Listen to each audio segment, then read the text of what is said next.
Hey, everybody. Welcome to the Fantasy Fullback Dive, brought to you by the good people at the Roto Street Journal, paving your way to fantasy excellence, acting as your lead blocker to fantasy glory, making all your football-related fantasies come true. I'm your host, Nat the Truth Jones. We've just gone through a pretty entertaining Sunday of football. We are leading into the Jets-Chiefs, which probably looked like an awesome matchup just before the first game of the season started, and now doesn't so much. But I'm quite invested in this game. My team has been absolute dog shit today. I should still win, assuming the Chiefs defense and kicker do what I think they'll do. I should still probably end up with a very sloppy victory. With me, as always, the Wolf of Roto Street himself. Wolf, how you doing? How'd you do today in fantasy? You looking forward to anything in this game or the Monday night game? So I originally had Garrett Wilson bench, but with no Saquon Barkley, I had to toss him into the flex. I'm good anyways, but the more points, the better. Could potentially contend for the high score of the week. I've gone 6-0 in back-to-back weeks, Truth. I am cooking in fantasy right now after a 0-6 week one. Yeah. I think I've gone like 18-2 in the last 3 weeks. It's been unbelievable. So we are cooking, baby. We are ready to go. Let's dive in. Let's give everybody these risers, followers. We know it's a quick show, so I say we get right into the meat, huh? Yeah, let's get into it. And I actually, the guy that kind of stole the show, well, I don't know. There's a bunch of people really stole the show. But the guy that we talked a lot about on our last show, guy actually wrote an article about saying, yeah, you should start him, is De'Von Achane. I want to get this wrong a bunch of times, but I think it's Achane. Anyway, I said in my article, I thought it was a pretty good piece that, Mostert's been great. It's not like this guy is about to steal his job. And I kind of think he's stolen his job. I think he did, yeah. De'Von Achane, so he rushed it like this ridiculous, like 11 to 13 yards a clip pace last week in that just insane game he had. I don't remember the exact yards per carry number. This week he rushed 8 times for 101 yards and 2 touchdowns. Yeah. So it's, like 12, 13 yards a carry. And, out-snap Mostert quite a bit. Mostert didn't have a great game. He had a couple good catches. He had a fumble that I actually didn't think was his fault, but it's still a fumble.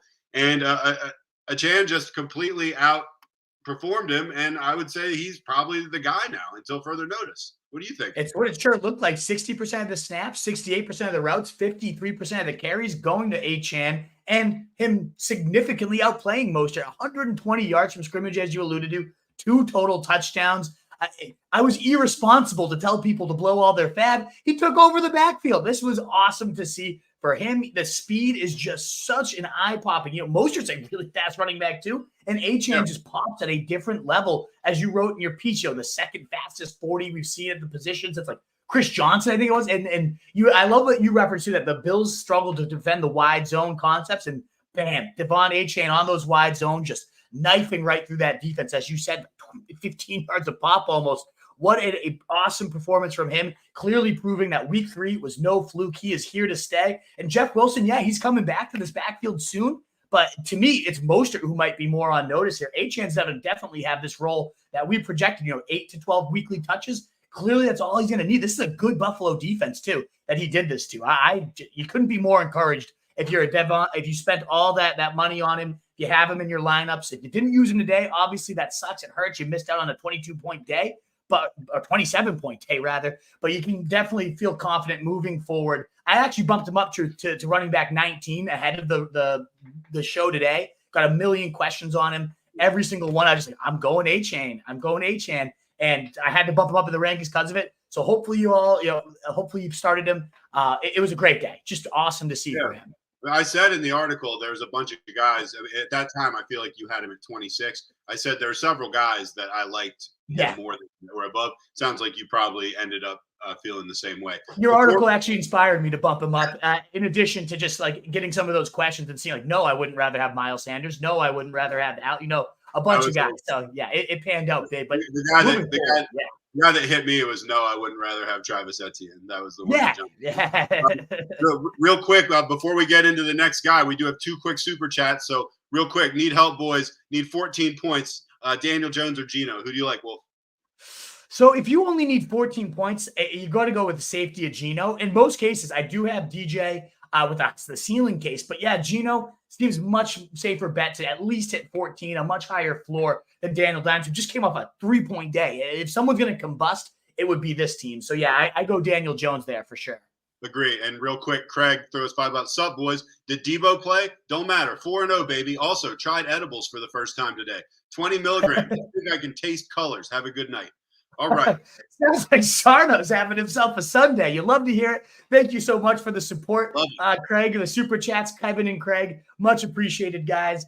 Jump in the line there with Tad. I know we'll talk about Debo when we get to our 4 p.m. box score rundown. Where was he? They didn't need him clearly. But yeah, glad that you didn't need him either, Sarno. Glad that you're ripping on edibles right now. Hell yeah, let's go. All right, talk to me about Alvin Kamara. Yeah, got to get back to those week 4 rising studs. Kamara walks right into 14 targets, 13 catches. Didn't do a ton with him, only 33 yards. I mean, less than 3 yards a catch. Not great. 11 carries for 51 yards. Well over 70% of the snaps today, though, too. So great to see him. Meanwhile, Kendre Miller, pathetic. 1 carry, 3 yards, 1 catch, 5 yards. Nearly invisible. So this is clear-cut Alvin Kamara. They said in pregame we're going to be preparing him for a full workload. This was the most workload we've seen him get in years. So awesome to see for Alvin Kamara. He did look, I know the efficiency wasn't crazy. He wasn't getting set up for success, though. Carr really just struggled overall. I do think Kamara looked better than we saw him look last year. And at least this workload, if he's getting that many targets, it will eventually pay off much bigger than it did today. Great PPR performance, though, if you needed that. Well, very encouraging return for Alvin Kamara. Yeah, we had a question last show we did, and it was pick 2 out of these 5 running backs. And I remember it was a pretty tough choice, but I remember I picked Achane and Kamara. And I think that those 2 ended up being the guys that were the right picks. I can't swear by that, but I think that I actually got that one right. Next one, Christian McCaffrey is God.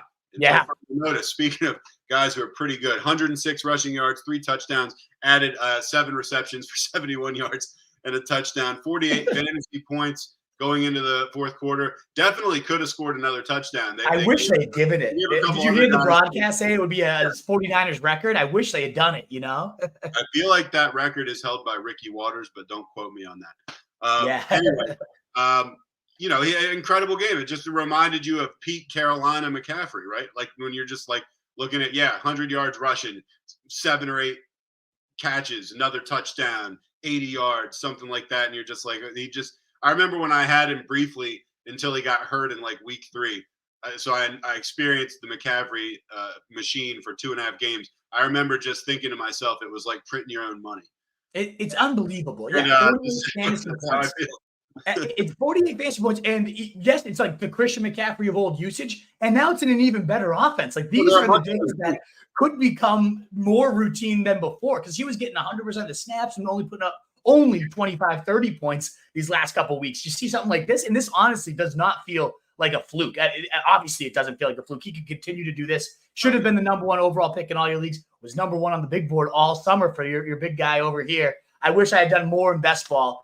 Just didn't have a ton of Christian McCaffrey shares. What an absolute monster. Speaking of monsters that should be better, Bijan Robinson, he did eat really weird like first quarter usage where Algier was still seeing more work, but ultimately this was by far the most usage Bijan ended up with. 75% of the snaps, 66% of the carries, 17% target share, nearly 70% of the routes. Awesome usage for him. He ends up having a solid day, 105 yards on the ground, 32 through the air on 5 catches as well. Didn't find the end zone, but man, he just looked so damn good. And it was good to see them finally give him 3/4 of the workload here this week, despite, again, Algier playing nearly the entire first quarter and Bijan not having to kind of earn his way in when the game script got flipped. You got to be a little concerned that Arthur Smith is just this complete moron and keeps doing that type of stuff. But the way that Robinson is just completely outshining, 7 carries, 16 yards for Algier. And again, that 75% snap share, he comes out as a clear winner, Bijan, despite that sketchy first quarter. This was awesome to see. Let's talk about the Bears a little bit. We got like 4 guys to mention, so I'm going to try to fly through them. First of all, Justin Fields, 28 out of 34 for 335 and 4 touchdowns. What? Woo! Also, 4 rushes for 25 yards. There's a common theme to all these numbers I'm about to throw at you, which will tie together at the end, and I'll let you comment on as well. Khalil Herbert, the reports of Rashawn Johnson's backfield takeover apparently exaggerated. Herbert went 18 rushes for 103 yards, also had another 4 catches for 19. Solid fantasy numbers. DJ Moore, 8 out of 9 targets. This is kind of what we've been waiting for all year. 131 yards and a touchdown. Just he looked like an elite receiver, and he looked like he had a good quarterback throwing to him for a change. And then, not to be outdone, Cole Kmet, 7 out of 9 targets, 85 yards. And I feel like he scored at least 1, maybe 2 touchdowns, although I don't see that in the copy here. Yeah, 22-yard touchdown. Yep, he had that bomb, almost scored a second. Yeah, so he had a big day too. Yeah. So you got these 4 guys that have done nothing basically all year. All of a sudden they blow up. Well, geez, how the hell did that happen? I'll tell you how. They played the Broncos. You remember the Broncos, the ones that gave up 70 points to the Dolphins last week? And by the way, the Broncos won. Broncos won this game. I think they were down like 28-7. 24-point comeback in the second half. Yeah, back and won. But the big takeaway here, wow, these teams are bad. Yeah. And I know Denver won, but like I left this game being like, man, Denver's bad. Yeah, it was the ugly shootout we were calling for, and ended up hitting big time there. But yeah, maybe the biggest takeaway is whoever's facing the Broncos, start them at any position. It does not matter. But It was great to see Fields. At least it was the get right spot everyone called for. And had this not gone this way, it'd be immediate panic buttons. Can't even roster Fields at that point. So great to see them perform even better than expected. Some boneheaded calls from Eberflus at the end of the game. They should have won this one. So really embarrassing there. But back to the backfield, good to see Fields, the passing game, rise up. But yeah, Khalil Herbert, you alluded to the takeover. It was probably more than anyone realized. All the reports were Roschon's going to see his workload go up and up and up. Herbert, 77% of the snaps, 65% of the routes, and 78% of the running back carries, ultimately putting up 22 fantasy points compared to 2.5 fantasy points for Roschon on just 22% of the snaps, 22% of the routes, and 21% of the carries. It was clearly Khalil Herbert's show, clearly his backfield, and he did nothing but perform when given the opportunity. So I think this should be that way until further notice. He won't face the Broncos every week, but still really nice to see. Absolutely. 2 guys I'm in love with, Puka Nacua and Kyron Williams, saving my season. As I alluded to, after that brutal start to my week 1, I've been ripping off wins, and these guys are 2 of the biggest reasons why I blew all my favorite waiver wire fab, and I couldn't be happier I did it. Nacua, 10 targets, 9 catches, 163 yards, and a touchdown. My good God, this guy's a monster. Cooper Kupp should be returning potentially as early as next week. I cannot wait to see what this offense looks like with them both out there, because he's not going to just disappear. I know Cooper Kupp was the best in the game. He probably will lead it, but this is at minimum Robert Woods on steroids type of role for Puka Nacua moving forward. I mean, he might be getting secondary coverage. There's a case that he could just continue to do this, and him and Kupp just both go nuts. It's going to be so fun to see. Not to be outdone, though, Kyron Williams still saying, I'm also a waiver wire hero, Wolf. 25 carries, 103 yards, 2 touchdowns in addition to 3 catches for 24 yards. It wasn't quite the 100-snap day that we had on Monday Night Football, but they didn't need Ronnie Rivers mixed in for about 25% of the snaps. Didn't see a ton of work. Kyron still ate regardless, still saw a workhorse role. Stafford, another 300-yard day, too. Touchdown, it wasn't a monster, but just good to see his arm is looking as live as ever. So good to see. Great performance from your 2 waiver wire heroes of 2023. Yeah, I have a buddy of mine, a couple different friends of mine actually, who follow Roto Street Journal because like they know me and they kind of know you through the site, and are always pretty critical when we deserve it. And they have all been saying basically that we've basically been hitting it out of the park this year. Like, this has been a good year for us, dude. Give the Wolf a mulligan on Sky Moore in week 1. And other than that, I feel like you've been on fire. Yeah, it's been a good season. Let's keep it rolling here, baby. You've been killing it. All right, let's talk about, speaking of killing it, let's talk about the Bills. We talked all this about De'Von Achane, and I realized we never even mentioned, oh, by the way, the Dolphins got blown out in that game. Yeah. They lost like 48-20, something like that. And a lot of that was on the back of Josh Allen. He completed 21 of 25 for 320 and 4 touchdowns. I also think that he had a score on the ground as well. So he scored a lot of points, and the Bills scored a lot of points. And Stephon Diggs, his old reliable go-to guy, caught 6 out of the 7 targets that went his way, 120 yards and 3 touchdowns, including 1 touchdown where he caught it and there were like 2 guys just on him, and they both just seemed like they kind of stopped playing. And then Diggs ran 40 more yards for a touchdown. As a coach, I would have just gone insane if I saw something like that. But you got to lay some serious respect down on Diggs. It's a great game. He's a great receiver. Also, Gabe Davis, targeted 3 times, caught 3 balls, 61 yards, and a touchdown. So that was nice to see. Also, I feel like a lot of people were kind of sleeping on the Bills after kind of maybe a ho-hum performance early on. And man, they flexed big time today. Yeah, that was a huge flex, like you said. Absolutely. Good reminder of who the real king of the NFL offenses are right now with a day like that. Woo! What a performance. Another huge offensive performance from the Eagles. A.J. Brown being the leader here. 9 catches on 13 targets. You love to see him get used that way. 175 yards, 2 scores. Huge day. Accounted for well over half of Jalen Hurts' 319 yards. Both the touchdowns from Jalen Hurts also went to A.J. Brown again. Just an absolute monster day for him. Devonta Smith, solid 7 catches, 78 yards, 9 targets. Really only down here is Goddard. Another just what's going on here day. 2 catches, 25 yards, 4 targets. You'd think coming into the year, he was one of those like middle tier tight end ones that would at least be a little bit steady yardage wise. That hasn't even been there. No scores at all. He's been pathetic. It's been really bad. 88 yards on the season so far. Hopefully it turns around, but tight end, it just goes to show when you have a guy, we'll talk about like Andrews in a little bit. It's such a huge edge when you can find points at that position. Let's talk about some Colts. Anthony Richardson, basically, if you look at it, he had a pretty bad game, if I'm being honest. He had 11 of 25 passing attempts that got completed, about 44%. That's terrible. 200 yards and 2 touchdowns. They all came late. They were down 23-0 or something like that.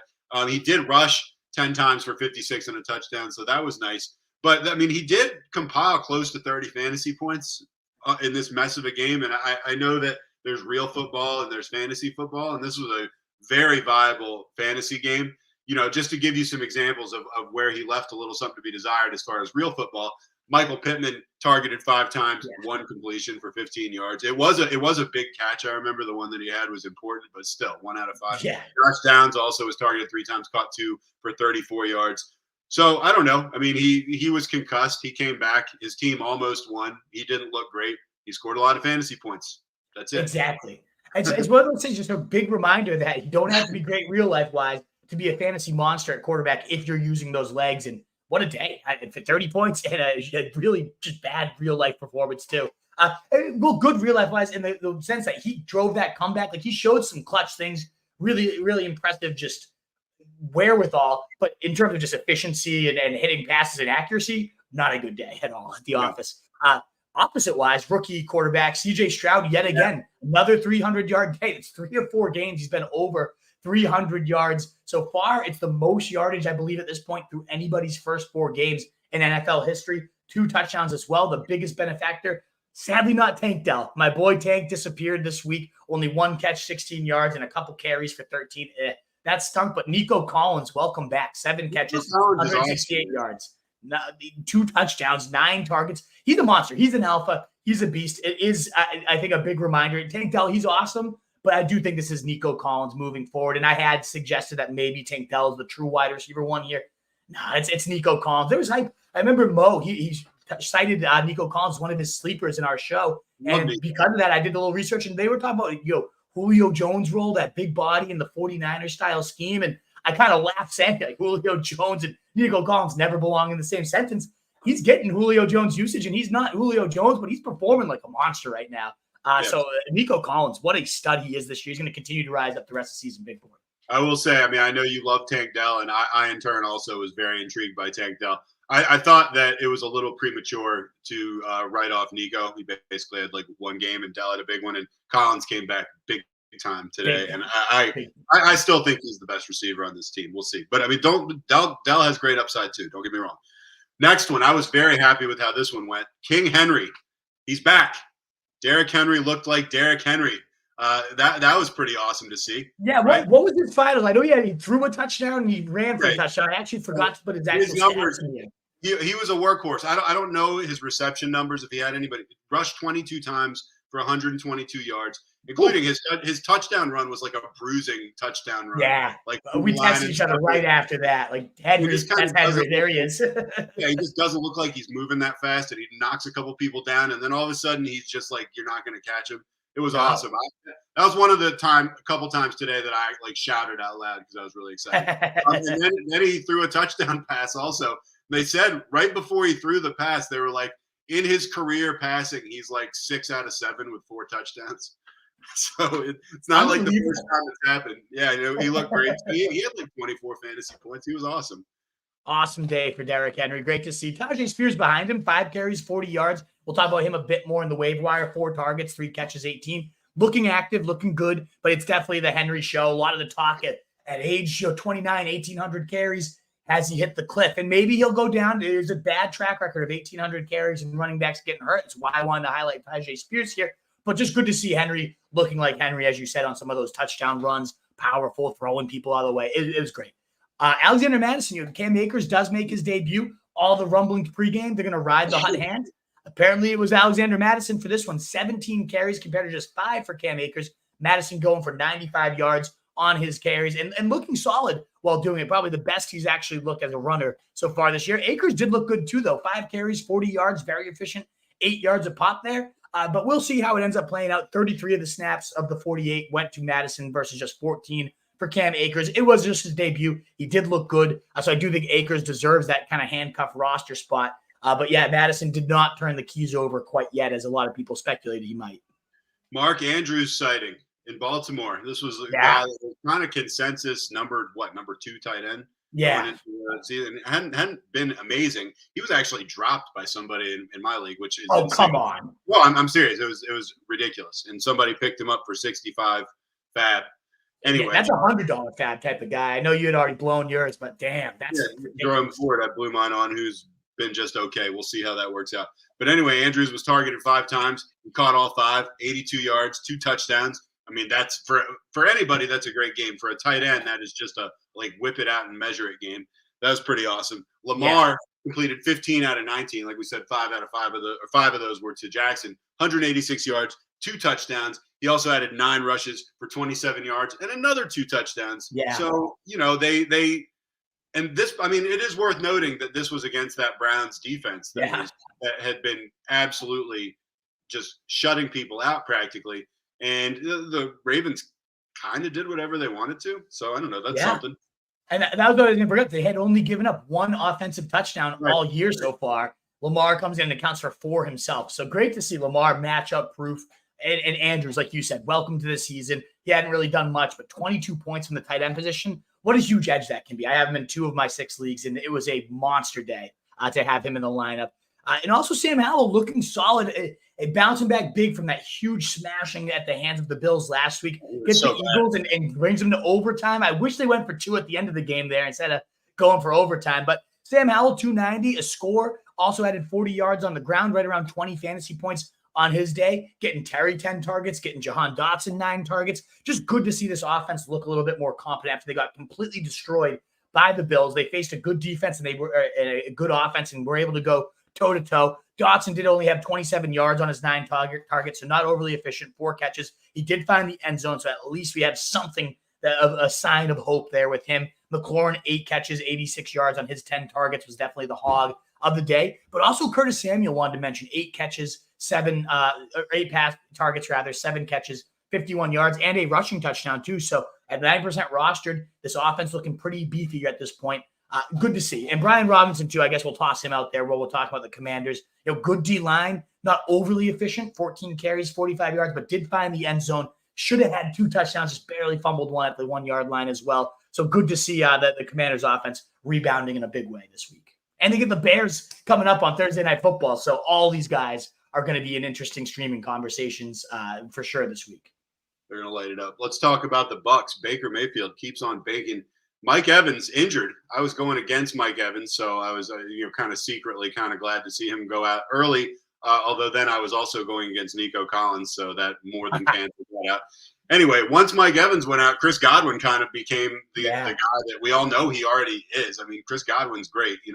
We got he caught 8 out of his 11 targets, 114 yards in their win over the Saints. The Bucs kind of dominated this game, and the Saints weren't in for a while.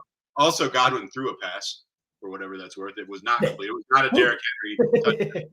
No, but yeah, 3 touchdowns for the Bakes. It's good to see. I mean, it's fun. I like this Bucs team. They're feisty. It's a division clearly up for grabs.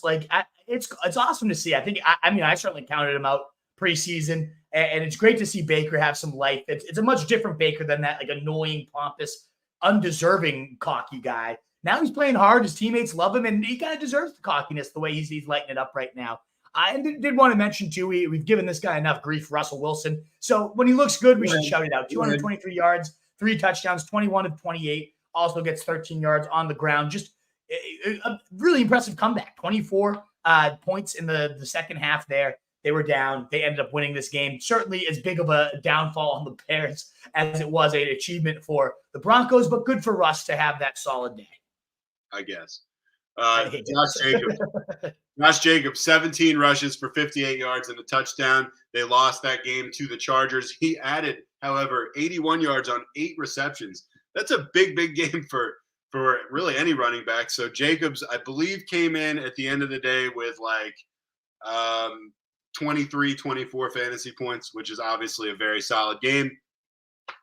Raiders kind of looked like they stunk. That quarterback, I don't know if this will make any sense. That quarterback that came in, I forget his O'Connell, was that his name? Aiden O'Connell, yeah. He played for Purdue. He just looked so much like someone that played for Purdue. He just looks like a Purdue guy. I don't know if that makes any sense. Yeah. I was just like, yeah, he looks like a Purdue guy.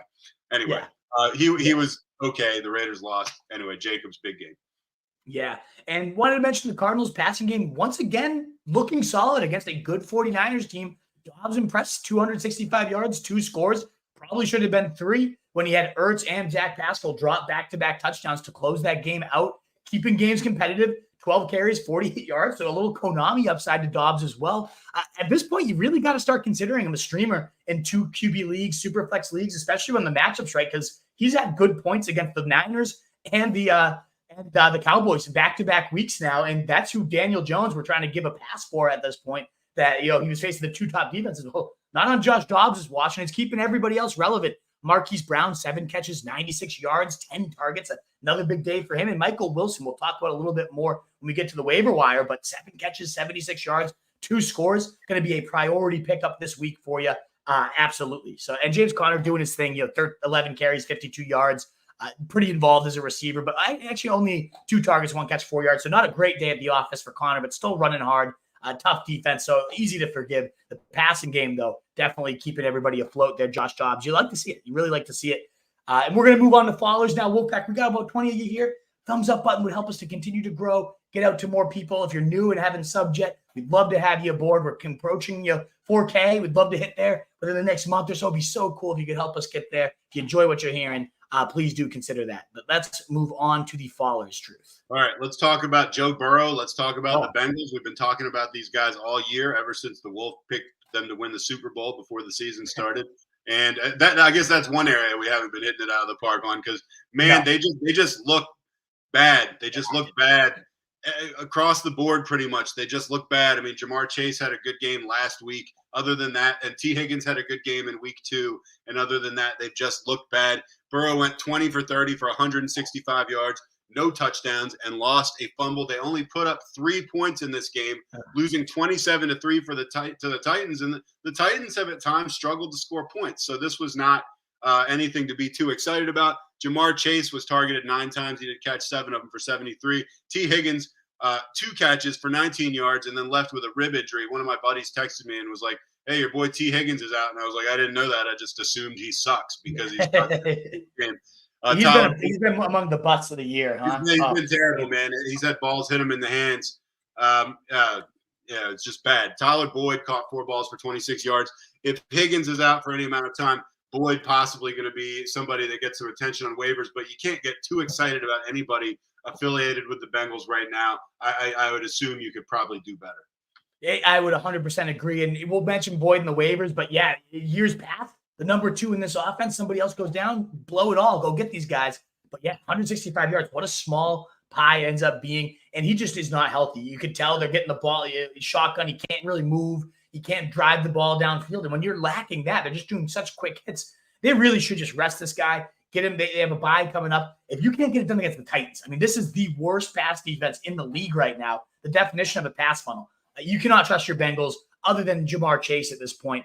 Really can't trust any Bengals, including Joe Burrow, moving forward until he at least looks healthy. Hopefully they rest him. Hopefully they do that. Another passing game with an unhealthy quarterback. Oh, yeah. I'm glancing at my iPads. We're a few minutes away from kickoff right now. Taylor Swift is in the building. Just so. Huge. But What a big deal. it is I think she's getting a lot of camera time. I'm telling you. Oh, God.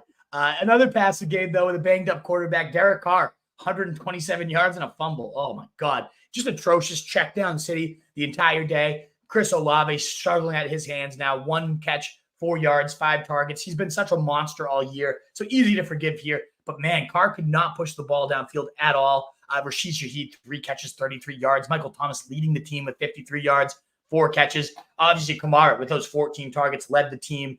And that's all Carr could do. Check down, check down, check down. It was horrible. You got to hope if this is who he is right now, if that AC joint is what's causing this, get Jameis in there. Let the man cook. Get this guy slinging it. This was just a disservice of a day for them. So Panthers running game, we talk about fallers. I mean, I don't know if they're really fallers because I kind of feel like they have always sucked this year. But yeah, they're pretty terrible. The only noteworthy thing here is that Chuba Hubbard actually out-carried Miles Sanders for the first time this year. But listen to the numbers each one of them put up. Neither one of them is going to excite you. So Hubbard did rush 14 times for 41. He also had 2 catches for 12 yards. I mean, so he had like 6 fantasy points or something like that. Sanders rushed 13 times for 19 yards. So that's a little less than 1.5 yards a carry. He had 3 catches for 13. So if you combine these guys' fantasy scores on the day, they maybe scratch at 10 points. Yeah, it was ugly. I don't have much else to say about the Panthers' quote-unquote running game. No, just right how could you trust him? No way you can play him. And again, Chuba outsnapping him 52%, also getting more carries as well. So, yeah, definitely a big down for Miles Sanders and maybe a waiver wire stock up for Chuba Hubbard, only 25% rostered. Another thing that we know sucks is the Falcons' passing game. Ritter is just so god-awful, does not belong on an NFL field. 19 to 31, 191 yards, 1 touchdown, 2 picks. Such a bad, disgusting game. Of course, Kyle Pitts sucked, as he always does. He really always does. It's such an easy lower on tight end this week because he continues to be ranked in the top 10 by people. I don't understand it, especially now. I had to put it on here because Jonnu Smith had 6 catches for 95 yards. On the season right now, Jonnu Smith has 179 yards on 15 catches. Kyle Pitts has 11 catches for 121 yards. Jonnu Smith, that's right, is outproducing. That means Kyle Pitts is averaging 30 yards a game. Yeah, it's bad. It's abysmal, clearly. And Drake London, yeah, he caught a touchdown, 28 yards and a score. If you can somehow parlay that into a sell high, you can't sell high, sell low at this point. None of these guys are worth anything. You got to hope, because the team they have decent pieces. Maybe they go to Taylor Heineke. We've seen him perform in the past. He's at least sustained like Terry McLaurin. He sustained Jahan Dotson last year for a while. It's got to be better than Desmond Ritter at this point, right? Hopefully they trade. There's talks that they might go after Justin Fields, even maybe a Ryan Tannehill here, something of that nature. Just do something. It can't be Desmond Ritter at all. You would think not. The Vikings passing attack, although they did manage to win their first game of the year over the Panthers, who we just talked about and how terrible they are. Justin Jefferson had 6 catches for 82 and 2 touchdowns, which, I mean, it's a good game for him. It's like whatever. I mean, maybe a little short on yards for a guy like him. He's incredible, obviously. But get this, Kirk Cousins, 12 out of 19 for $139, 2 touchdowns, both to Jefferson, and 2 interceptions. Just quick math. This isn't part of the copy or anything. I'm just looking at it. I mean, that's like he had like 60 to 65% of all of their yards. I'm talking about Jefferson, both their touchdowns. Jordan Addison, he was targeted 1 time, didn't catch it.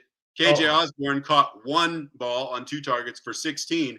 And it says Osborne has yet to top 3 catches or 40 yards in a game this year. So, yeah, you can be excited if you got Jefferson, and that's about it.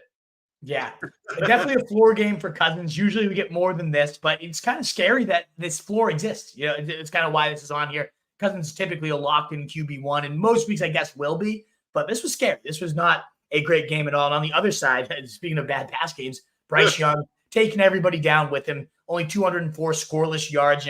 We did get a decent game out of Thielen in that revenge game. What do you have? 7 catches, 8 targets, 76 yards. He looked okay. 10 targets went to Terrace Marshall. He only turned that into 56 yards on his 9 catches, so nothing special. Bryce Young just has no willingness to push the ball deep. Doesn't look. You look at C.J. Stroud and how he's thriving. Not even close to that level. And I did call Stroud the best quarterback in this class. I don't want to keep tooting my own horn bragging, but that looks pretty good. I'm a big fan of Stroud and what he's shown. And it just kind of makes Bryce Young look that much worse at this point, given how well the next pick after him is looking. Toot away, because when you miss one, people dump on you. So yeah, of course. Yeah, nobody will ever thank you for the good ones, but always get destroyed for the bad ones. The Browns running game, which had been pretty good, is not looking so good right now. Jerome Ford did lead them in rushing, 9 rushes, 26 yards. The Tennessee defense pretty much shut him down. He did add 5 catches for another 19 to make his fantasy day not terrible, but not anything to get excited about. Pierre Strong, Kareem Hunt backing Ford up. They combined for 10 carries. They did not see any targets. So it does still seem to be Ford's backfield, but it was not a great backfield today. Yeah, not at all. But it's still his backfield, as you mentioned, but a little bit more involvement than you like from Kareem Hunt there, too. And Pickens, it just sucks. No Deontay Johnson, and still 3 catches, 25 yards. Just a really gross day against a Texans team missing all its secondary. And then these guys didn't really fall. I'm just going to rip these real quick, Nat, because they're just like, it wasn't a rise, wasn't a fall. Just kind of worth mentioning. James Cook finally getting the goal line touchdown, but only 23 snaps, 19 to Latavius, 16 to Damian Harris. Just kind of a weird mismatch of a backfield today. So you usually see James Cook dominating like 60 to 70% of the snaps. So this is kind of flipped, where the snaps weren't great, but he did get the goal line touchdown. He also had a 48-yard catch. So a good day for Cook, but a little bit alarming that Latavius and Dameon Pierce were as involved as they were. We mentioned Adam Thielen in that passing game. We did want to mention DJ Chark just disappearing with Bryce Young. Makes sense. He won't push the ball downfield. Only 28 yards for him. Christian Kirk had a solid day, 12 targets, 8 catches, 84 yards. Looking like a real hog there. Calvin Ridley get the score with 38 yards as well. No Zay Jones. We've seen Kirk in the past really thrive without Zay Jones in the lineup. It'll be interesting to see how he does when he comes back. And then Travis Etienne in that game did dominate the work, almost 75% of the touches and snaps. 20 carries, only 55 yards, 3 catches for 17, just inefficient, 2.8 yards a pop. Not great so far, but Bigsby, a non-factor, 3 carries, 10 yards. And then Tannehill, no Burks today. Was kind of interesting. How will this turn out? Hopkins actually played kind of well, and that goes to show how low his ceiling is. Like, even on a good day, 6 targets, 4 catches, 63 yards. It was good to see him passing the eyeball test again. It doesn't look washed or anything, but just that's the low floor here. Tannehill, 240 yards, 1 score. Just a low total there. And then the Dolphins passing game, I just wanted to mention how weak that was. Compared, to a 282, 1 touchdown. We already mentioned Tyreek Hill, 58 yards. Barrios, 43, more, just as much as Jalen Waddle, only 5 targets and 4 catches. I really feel that was much more a result of the Bills just being amazing. I didn't think Tua looked particularly bad. They just seemed like they were getting dominated by the Bills. Yeah. It was just a much more challenging. Even the Patriots, who played the Dolphins well, this was just a whole different beast. And so I'm interested to see where the Dolphins go from here, how well they bounce back. Because like I said, I thought Mostert had a bad game. Obviously, Achane looked great. I thought Tua was fine. He wasn't incredible. And they took the receivers away. So I'm interested to see what happens when they play another team that's not the Bills. Yeah, absolutely. No, they'll come out firing next week. It was a little concerning, though. Everything was so great and rosy. To see them drop down here. And just Jalen Waddle still hasn't really broken out yet. No. The last note I wanted to mention, Najee Harris, 14 carries, 1 catch, 32 yards on that, 71 yards on the ground. Looked actually pretty good on some of his totes. But the bigger concern is 8 carries go to Jalen Warren, as well as 6 catches. He totaled 55 yards on those touches as well. And a dead even 29 and 29 snaps for both backs. First time we've seen Jalen Warren actually match the Najee Harris snap total, only 1 less touch. It's clear this is becoming more and more of a backfield that is going to be a committee, not the Tomlin workhorse of the years past. So just wanted to mention just a few interesting trends with no real clear risers or fallers in there. So, Wolf, we are at kickoff right now. There's a long list of injuries. Not some of them we've already mentioned. I know we don't need to go through all of them. Why don't you just real fast rush down the injury list and touch on the ones that you think are worth mentioning, and then maybe throw a few waivers things at us and we can get out of here and watch the game. Absolutely. So Devontae Adams left the game. He ended up coming back, though, so we don't have to worry about him. He made some big catches down the stretch. He looked good, but T. Higgins did not come back. A rib injury was declared out, and expectation is to miss at least 2 to 4 weeks. Definitely a concern there. Mike Evans did have a hamstring injury. The timing, if there's ever a good time for an injury, is now, because they have their bye week coming up in week 5. So you got to hope with this week off that maybe he returns, but there's some guys in waiver wires Devin Tompkins, Trey Palmer. Should he be out? This offense has looked very competent under Baker Mayfield, as we talked about. So we'll have to look into that a bit more. Javonte Williams had a hip injury. He was knocked out. That will definitely inform one of our biggest waiver wire pickups of the week, Jaleel McLaughlin. We'll talk in more detail shortly on him. Kenny Pickett suffered that knee injury, was knocked out, did not return, walked gingerly, had to get carted off. This one did not look good.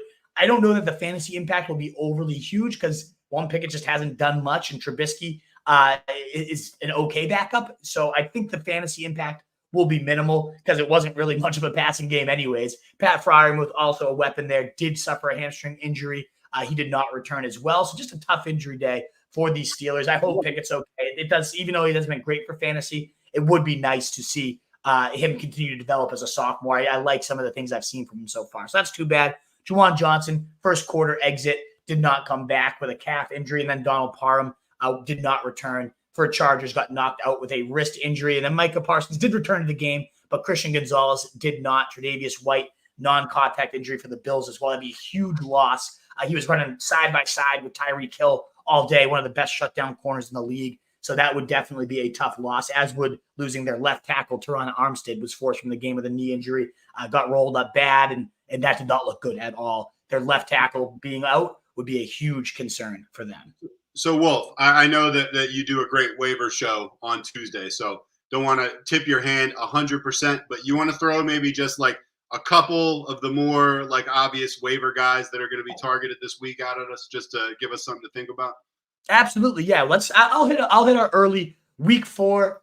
Let's dive into the early week 5 waiver wire. I'll go through quick 10 names. As you alluded to, I do a much more in-depth show on Tuesday, right around 7 p.m., and I'll answer all your waiver wire questions with that as well. So if you're catching a clip of this, please do consider coming to the live stream Tuesday, 7 p.m. But this will be a little preview of some of the guys. We'll get a bit more in depth. And Jameson Williams going to now be back in week 5. They changed the NFL, their policy on gambling. And so it was supposed to be a 6-game suspension. We get him 2 games early. Jameson Williams, game breaker, an absolute game breaker in college. You had well over, what was his stat?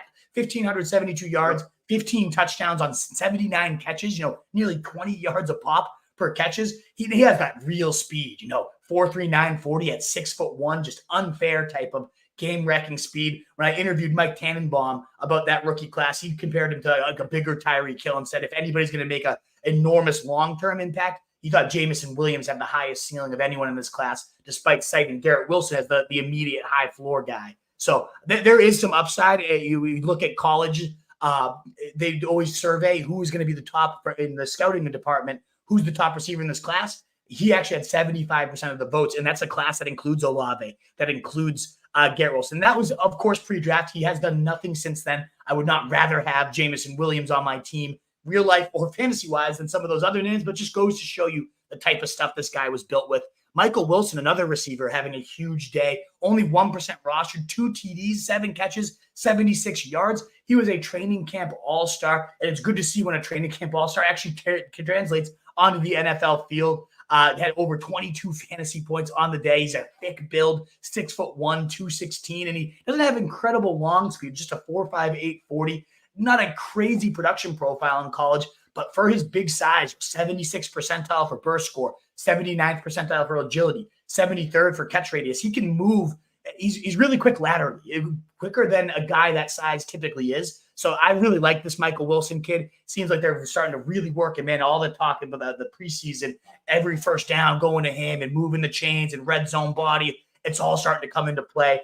Definitely a guy I'd be willing to spend a good amount of my fab, probably 20% or so on there. Jaleel McLaughlin, my next waiver wire guy, you guys got to be looking out for. Only 2% rostered, 7 carries, 72 yards, in addition to 3 catches for 32 and a score. So 104 yards from scrimmage, a touchdown on just 10 touches, 3 catches. A very, very solid day. He ended up out-touching Samaje Perine after we had that Javonte Williams injury. Don't forget, this guy was the all-time leading rusher in NCAA history, 8,166 rushing yards on 1,250 carries. He's only 5'8", 187 pounds, but he can absolutely tote the rock and take a featured workload. 79 touchdowns as well, despite that small size. He had 42% of his team's yards and touchdowns in college, which is crazy. And he lit up the preseason too. He had 4 touchdowns this preseason, at least one in every single game. Had over 5 yards of pop in all of his games as well. This kid can play. He's a baller. And Sean Payton cited him out as this is like my kind of, we know Sean Payton with smaller backs, with pass catching skill sets. He can maximize those guys. So if Javonte's going to miss any time, Jaleel McLaughlin, we'll talk more on Tuesday as we get a better sense of Javonte's injury. He could be a guy you want to bid about $25-$30 on to go get. We've talked about Tajay Spears a million times on here. Yeah. As much as we talked about him, still only 24% rostered. Again, 58 total yards today, 8 yards a pop on his 5 carries for 40 yards, looking real solid there. And just a reminder, if anything happens to Derrick Henry, I did also look at their playoff schedule. Houston twice, Seattle in the other game. All of those are top 5 matchups right now for running backs. So not that we ever want anything to happen to Henry, but if it does, that second half schedule is so juicy. So the good reason to buy low on Henry if people are still worried about him. This would have obviously been the week to do it ahead of time. But if something happens to him with that 1,800 carry cliff, should he hit that, Tajay Spears would be set up for huge success down the stretch of 2023. I wanted to mention as well Sam Howell, 18% rostered, 290 yards that score today, 40 yards rushing, 19 points. All looks good. He gets a good Eagles front, and now he gets the Bears on Thursday Night Football. Obviously, a great stream there. If you're looking for a quarterback, like I have Goff as my QB1 right now. I'll probably be sneaking in a dollar bid to try to get Sam Howell, stream him on Thursday night instead, a little bit more upside. Wanted to just mention Marvin Mims as well. Only 17 snaps. It was a career high, which is still just insane that that's a high for him. He had another 30-yard catch, so he has 5 catches of 30 yards or more on the season so far. 8 of the 10 biggest plays for the Broncos have gone to Marvin Mims, and he's only playing about 20% of the snaps. 2 catches, 47 yards, not a huge day, but still remains that elite stash, leading the NFL in yards per route run, fantasy points per route run. At some point, he'll actually run some more routes, and he'll start to dominate. So it is starting to tick up a little bit, but man, we'd love to see him smash that role. We mentioned Tyler Boyd as well, more of a T. Higgins injury contingency plan, but only 26 yards, 4 catches. The way this offense is looking, to me, I just kind of tossed him on here as, yeah, the injury, but probably more fool's gold. We also mentioned Chuba Hubbard, those 14 carries, actually more than Miles Sanders this week, played more snaps than Miles Sanders at 52% compared to 44% for Miles Sanders. So just something to note there. Didn't do anything crazy, 14 carries, 41 yards, but has that handcuff upside. And a guy seeing some work if you're desperate for a fill-in at running back. I've seen some really bad running backs on teams right now. So Chuba Hubbard getting some work, and maybe that groin injury carries over and he ultimately gets some starts. And we've seen Chuba Hubbard perform when he gets the majority of the work. He has a 3-down skill set. Michael Gallup, 18% rostered, 5 catches, 6 targets, 60 yards. They didn't really have to throw in the second half. This is a week after he had 7 targets, 6 catches, and 92 yards. So back-to-back quality days. He's looking spry as ever. Big fan of Michael Gallup. I forgot to put a note for this guy, but Curtis Samuel, 9% rostered, 7 catches, 8 targets, 51 yards, but also that rushing touchdown as well. So really, really nice usage for him. All season highs there. Also finding the end zone. And again, the Bears on Thursday Night Football, always a good spot. And I did want to mention for the never available in my league kind of guys, a couple 0%ers out there. So Trey Palmer, 0%, Devin Tompkins, 0%. The only reason these Bucs receivers are worth mentioning is that Mike Evans injury. It was a hamstring. We don't know how severe it was, but this offense has looked steady. If I had to pick one of these guys, Palmer was making plays all preseason, scored 2 touchdowns across his 3 preseason games. He scored 2 touchdowns already through 4 weeks, despite being minimally used. But Tompkins did become a little bit more of the target hog, 4 catches, 45 yards and a TD compared to 2 catches, 6 yards and a touchdown for Palmer. But his offense is humming, and these guys could have some value should Evans end up missing extended time. K. Dotton also had a touchdown for what it's worth if you're desperate at tight end, but just noting that these guys do have a bye in week 5. So you're probably not going out that far, but in those really deep or high stakes leagues, a couple guys to keep note of. It does not matter how grizzled and awesome your league is. These guys are available. Yeah, there's 0% roster. They're out there. They're out there. I don't care what you say. Show me the league. Trey Palmer's already registered. Other dynasty leagues, he's already rostered, obviously. But other than that, I mean, come on. These guys are out there for you. Well, good show, Wolf. That was awesome. Hey, great show always. I love the recap. Wolfpack, all our content. I know my man, the Truth's going to be ripping some stock watches tomorrow for you. That's About right. some of these players. And then we got the early week 5 waiver wire from CJ coming out. All that stuff will be out tomorrow. The bigger waiver wire will come out, the usage report. We have tons of good recap coverage coming your way. Ducks debuting a running back usage report. Jimbo's debuting a receiver target share. We got tons of just great stuff. So definitely check out rotostreetjournal.com. If you enjoyed those waiver wire picks, I'll definitely go a bit more in-depth, less rapid fire on Tuesday, 7 p.m. Come join me. I'll answer your waiver wire questions as well. rotostreetjournal.com is where we breed and feed all you wolves. Thank you so much. And a wolf fits a sheep, guys. Be the wolf. Later. And stream. Whew. Another good one. We're still rolling. Is it? I think I hit end stream. Maybe not.